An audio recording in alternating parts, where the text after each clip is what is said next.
Would you believe spending $1,700,000 to buy a Mercedes G-Class?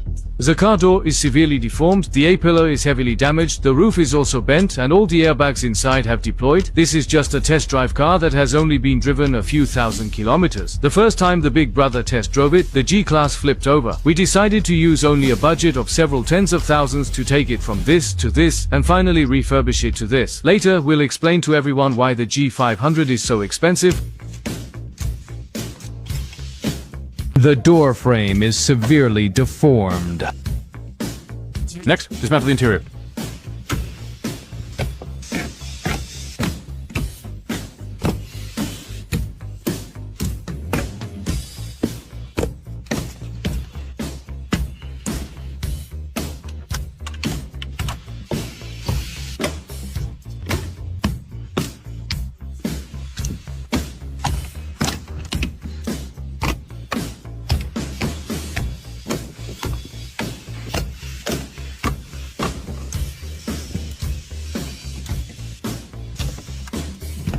Remove the roof as well, then take apart the side airbags on both sides.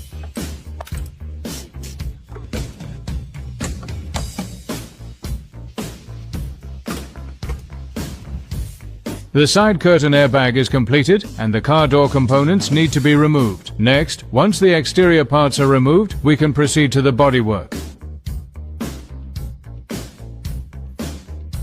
Remove the parts that need changing, but the cost is far beyond expectations. Once started, there's no turning back. So let's try fixing one piece at a time. Next is the sheet metal part. First, loosen the rivets. Heat to remove the A-pillar sealant.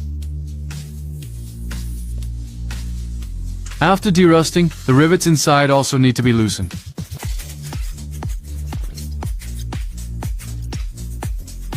After handling the anchor bolts, pry open the outer sheet metal of the A-pillar. Many people say the brand new G500 from the year 2005 is only $1,800,000, but that's because they haven't included the cost of additional installations, which are similar to those of the Cullinan. Just these small parts alone cost over $700,000. Now pry open the outer aluminum skin.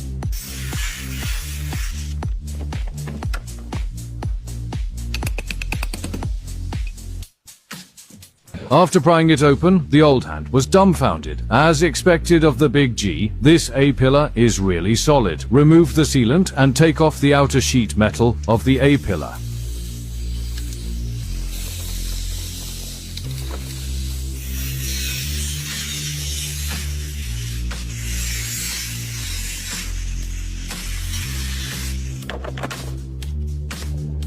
Look at the